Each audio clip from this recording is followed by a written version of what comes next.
आज हम अपनी सिस्टम ऑफ सॉल्यूशंस को आगे कंटिन्यू करेंगे। हमने लास्ट क्लास में ये देखा था कि हमें सिस्टम ऑफ सॉल्यूशंस को कैसे करना है। अब देखते हैं उसकी आगे की प्रोसेस। यानी हमने लास्ट क्लास में 2+2 के क्वेश्चंस करे थे, अब हम 3+3 के क्वेश्चंस करने जा रहे हैं। जैसे कि आपके पास एक क्वेश्चन दे रखा है स्टूडेंट्स,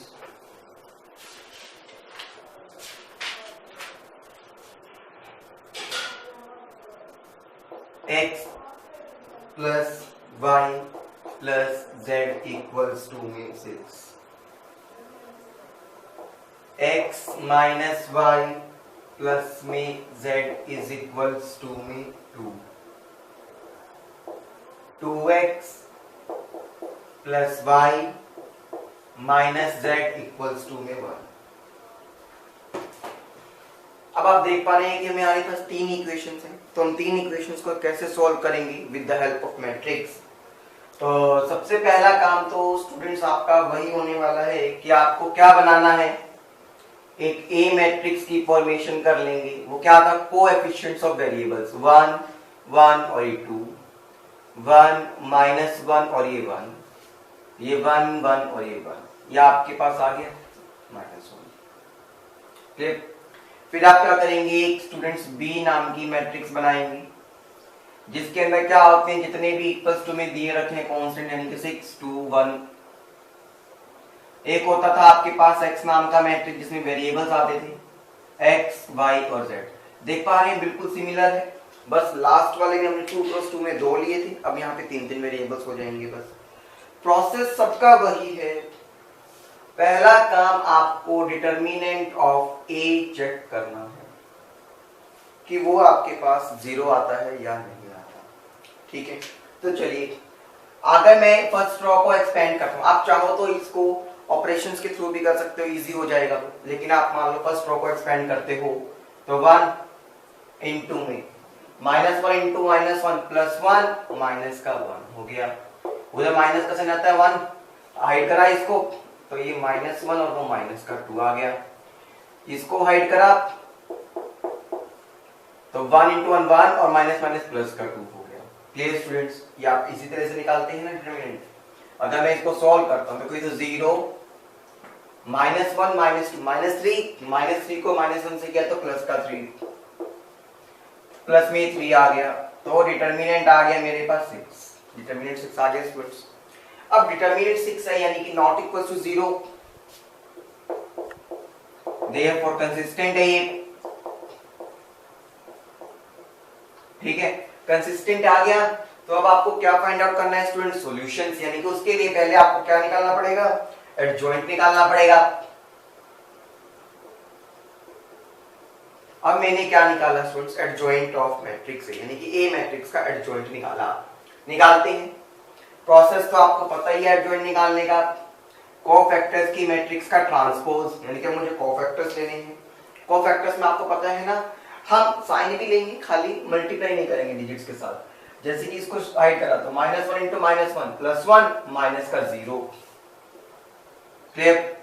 इसको करता हूं, इन दोनों को हाइड करूंगा, इस कॉलम को रो को 1 इंटू -1 -2 माइनस का 3 और साइन माइनस होता तो प्लस का 3 आ गया।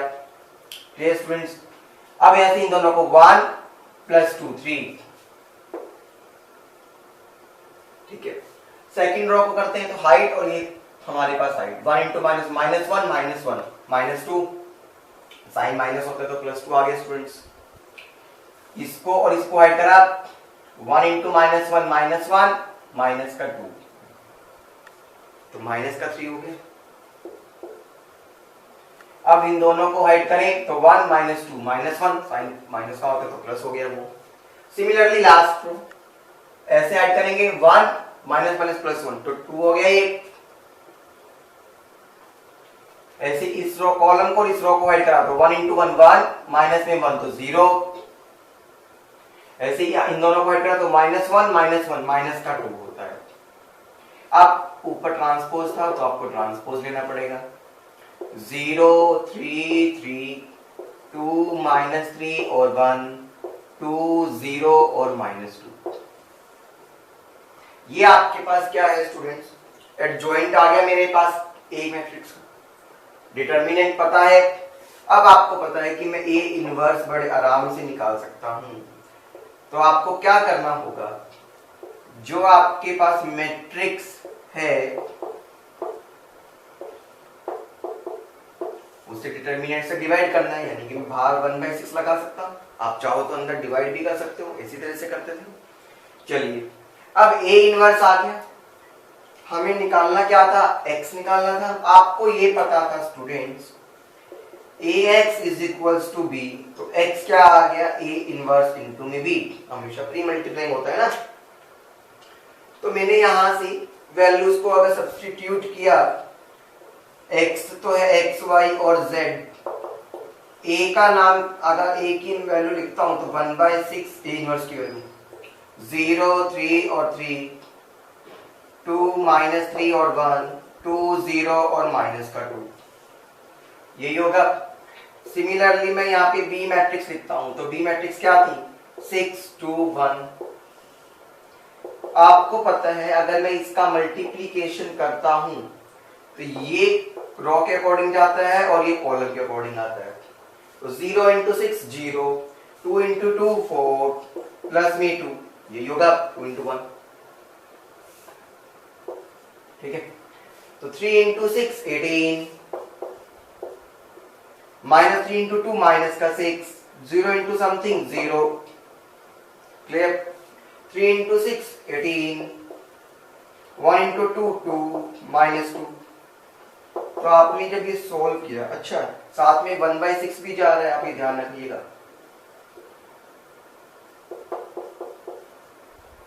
तो 4 + 2 6, 18 - 6 गया तो 12 और 18, क्योंकि 2 में से 2 तो 0। अब इस 6 को अंदर डिवाइड कर सकता हूँ हर एक से, तो 1 2 और 3। इसका मतलब मेरे पास जो x की वैल्यू आएगी वो तो 1 आ गई, y की 2 आ गई और z की 3 आ गई। क्लियर स्टूडेंट्स, देखो प्रोसेस बिल्कुल सेम है, बस डिफरेंस क्या था, यहाँ पे 3 × 3 का मैट्रिक्स आ गया था मेरे पास। क्लियर, ये तो हमने एक केस वो देखा स्टूडेंट्स जिसमें हमने 3 × 3 की मैट्रिक्स को सॉल्व किया और जिसमें डिटर्मिनेंट आपके पास 0 नहीं आ रहा था। अब ऐसा भी तो हो सकता है एक वो वाला केस जिसके अंदर डिटर्मिनेंट 0 भी आ जाए और वो 3 × 3 का भी हो, और ट्रस्ट में स्टूडेंट्स एग्जाम में वैसा ही क्वेश्चन आने के चांसेस ज्यादा बनते हैं। चलिए अब एक क्वेश्चन वो देखते हैं।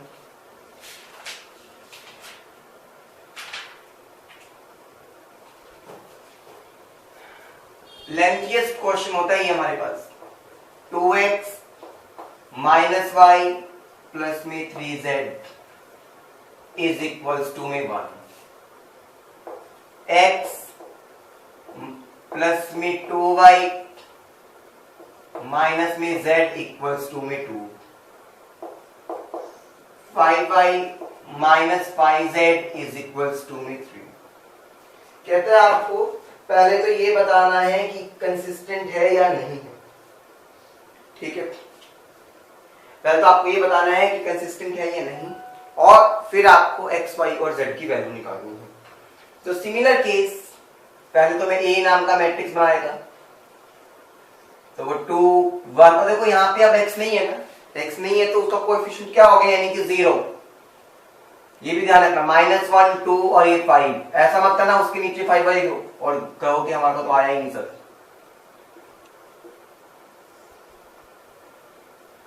माइनस का 5 देख लेता हूं, -7, ठीक है। और ऐसी अगर मैं b नाम की मैट्रिक्स बनाऊंगा तो 1 2 और 3 बन जाएगा। c नाम की मैट्रिक्स बनाऊंगा तो आपको पता है 3 वेरिएबल्स चल रहे हैं, x y और z। यहां तक क्लियर हो गया स्टूडेंट्स? अभी मत कहना सर यहाँ पे तो 2 ही थे, कोई फर्क नहीं पड़ता, उससे 2 थे या 1 थे, स्टार्टिंग तो 3 वेरिएबल से हो चुकी ना, या फिर कहीं पे तो 3 वेरिएबल है आपके पास। तो अब सबसे पहला काम तो आपको डिटर्मिनेंट निकालना है a का। मैंने आपको बता रखा है हमेशा उसको एक्सपेंड कर लिया करो डिटरमिनेंट निकालने के लिए जिसमें ज्यादा से ज्यादा 0 हो। तो मुझे यहाँ 0 दिख रहा है तो मैं तो लास्ट रो को एक्सपेंड कर लूंगा, या फिर लास्ट फर्स्ट कॉलम को, या लास्ट रो को। तो मैंने लास्ट रो को करा, 0 से करने की तो जरूरत नहीं, वो 5 है तो यहाँ माइनस का 5 आता है, इनको हाइड करा, 2 इंटू 1 -2 सॉरी, माइनस में 3, ठीक है। फिर माइनस का 5 गिवन दे रखा है आपको, इन दोनों word 2 into 2 4 minus minus plus 1। एक चीज याद रखिएगा, आप कोई भी रो कोई भी कॉलम एक्सपेंड कर सकते हो, ऐसा कुछ नहीं है। -3 -2 -5 माइनस माइनस प्लस तो 25। ये कितना हो गया, 4 इंटू 4 प्लस 1 5, 5 इंटू 5 25, तो माइनस का था तो 0 आ गया।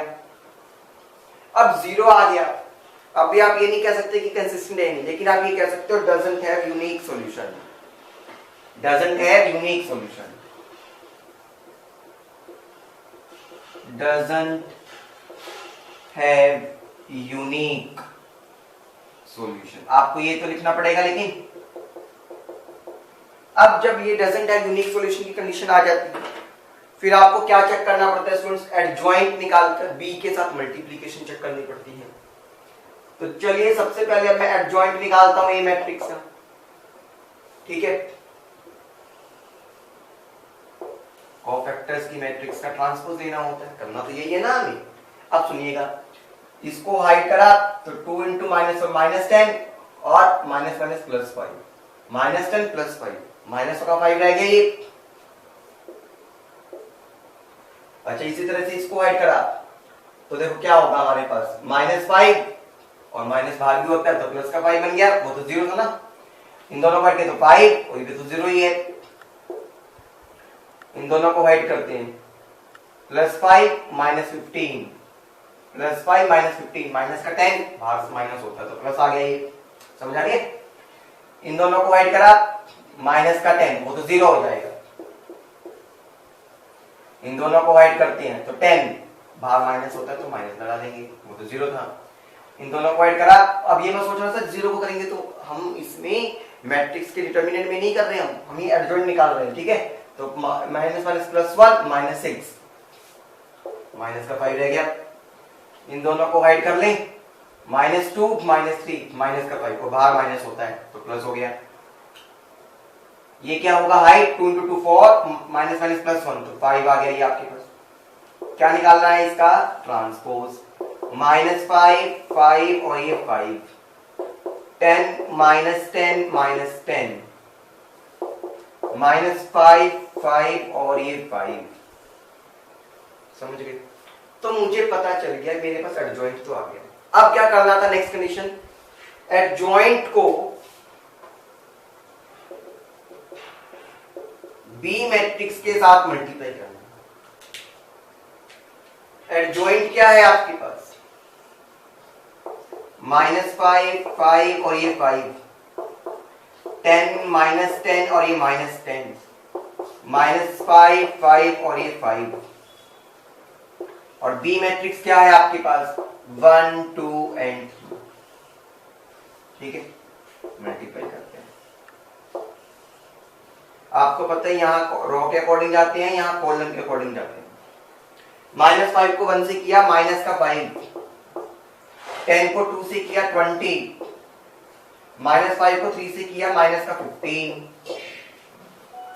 5 को 1 से किया 5, -10 को 2 से किया माइनस का 20, 5 को 3 से किया प्लस का 15, 5 को 1 से किया 5, -10 को 2 से किया -20, 5 3 जा 15।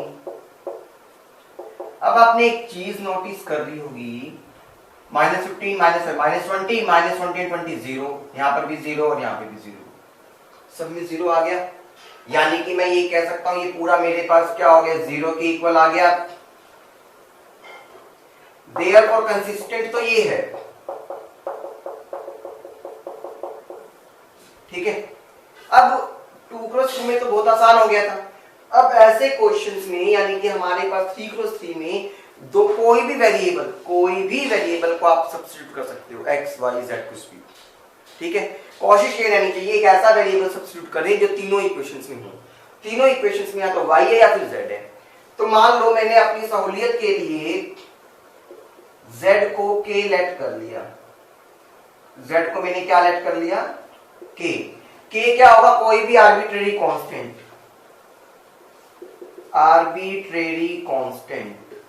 अब ये आर्बिट्रेरी क्या होता है, आर्बिट्रेरी का मतलब होता है कोई भी एक ऐसी वैल्यू जो हमने अपनी मर्जी से एज्यूम की है, ठीक है, जिसका कोई वजूद एक्चुअल में नहीं था।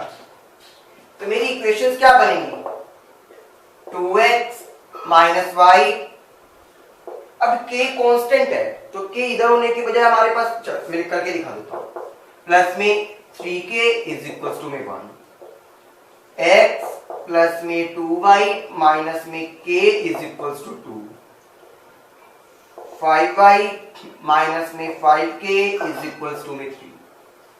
अब एक बात बताओ, ये जो कांस्टेंट था, ये कांस्टेंट मेरे पास उधर जा सकता है, ये मेरे पास कांस्टेंट उधर जा सकता है, स्टूडेंट्स तो उधर भेज देंगे, ठीक है।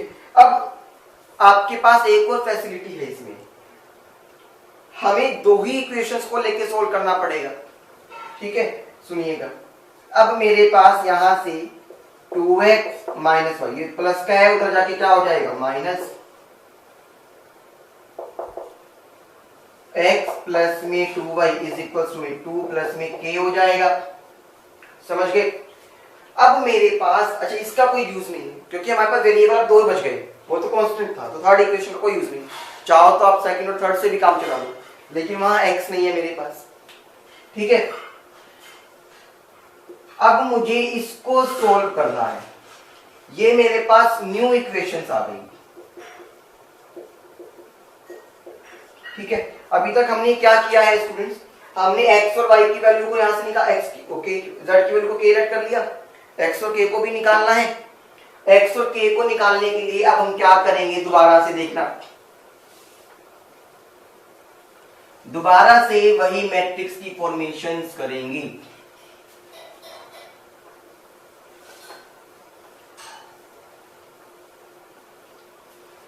आप चाहो तो हाँ ये भी कर सकते हो कि यहां से मैं y की वैल्यू निकाल दूं, उसमें पुट कर दूं और आपके पास आंसर आ जाएगा। क्लियर, दोनों में से आप कुछ भी कर सकते हो, उससे कोई फर्क नहीं पड़ने वाला आपके पास, ठीक है। अभी देखो, अब मैं क्या करूंगा स्टूडेंट्स, ये आ गया इस क्वेश्चन के अंदर, तो अगर ये ना होता तो मैं बता दूंगा अगले में। इस क्वेश्चन में तो चलो मैं आपको दोनों ही मेथड बताता हूँ इस क्वेश्चन के लिए। एक काम तो क्या करा मैंने, यहां से ही मैट्रिक्स बनाई, अब एक नया मैट्रिक्स बनाया, उसको मैंने C नाम दिया, जिसमें क्या करूंगा, इसके कोएफिशिएंट्स लिखूंगा वेरिएबल्स के, तो 2 और ये 1, ये 2 था और ये 1 था, माइनस का 1 था और ये 2 था। एक मैट्रिक्स बनाया मैंने D नाम का, कांस्टेंट क्या है 1 माइनस 3k, यहां पर क्या है 2 प्लस k, और एक मैट्रिक्स बनाया मैंने y नाम का, वेरिएबल्स क्या है x और y, समझ गए। अब यानी कि वही काम करना है मैंने 2 प्लस 2 के लिए। इस क्वेश्चन में तो एक रूल और लग सकता है कि मैं y की वैल्यू, इस क्वेश्चन में तो मैं ये भी कर सकता था कि मैं थर्ड इक्वेशन से y की वैल्यू निकालूं, 3 ये उधर जाके प्लस हो गया, तो 3 प्लस में 5k बाय में 5 कर दूंगा, y की वैल्यू आ गई। y की वैल्यू को इसमें या इसमें से किसी में पुट करूंगा तो x की वैल्यू आ जाएगी।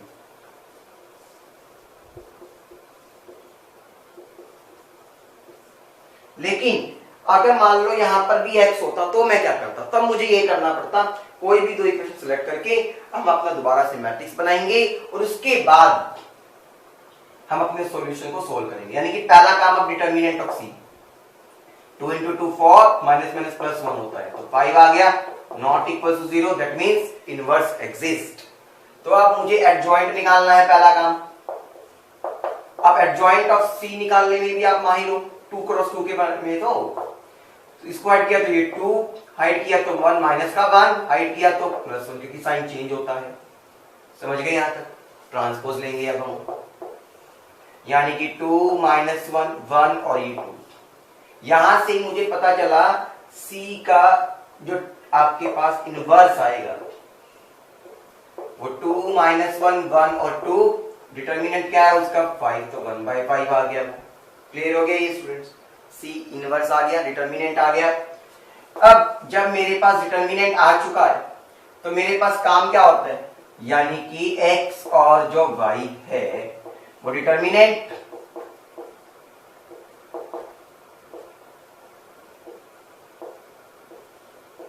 और इनटू में बी मैट्रिक्स। बी मैट्रिक्स आपके यहाँ पे क्या था, डी है, यहाँ पे तो बी की जगह 1 माइनस में 3k और 2 प्लस में k ये दे रखी है। क्लियर हो गया स्टूडेंट्स? चलिए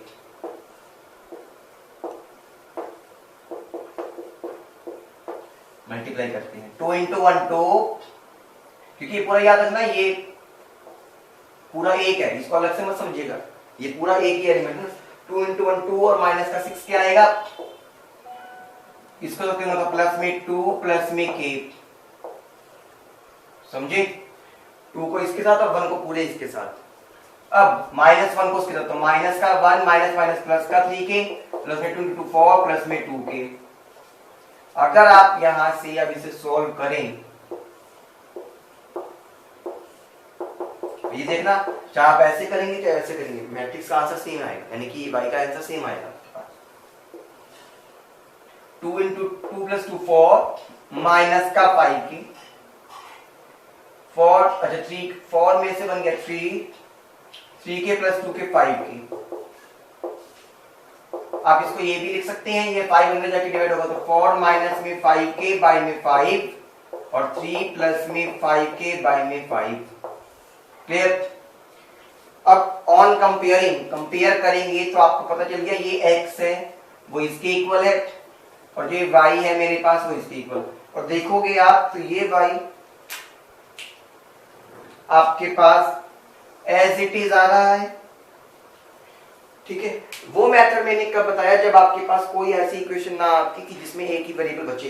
हो सकता है ना तीनों इक्वेशंस में कोई ना कोई वेरिएबल बच जाए मेरे पास, ठीक है, तो उस केस में आपको वो लगाना है, वरना आप ये भी कर सकते हो। बस ध्यान रखिएगा लेंथियस क्वेश्चन में से हमारे पास एक क्वेश्चन आता है ये वाला, ठीक है।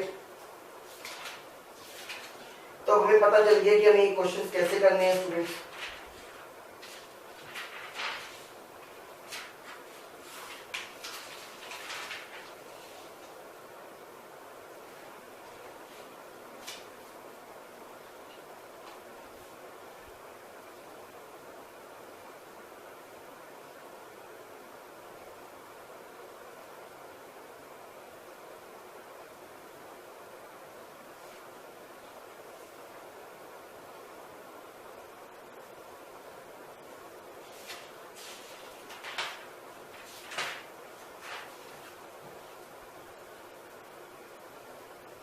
Thank you, students.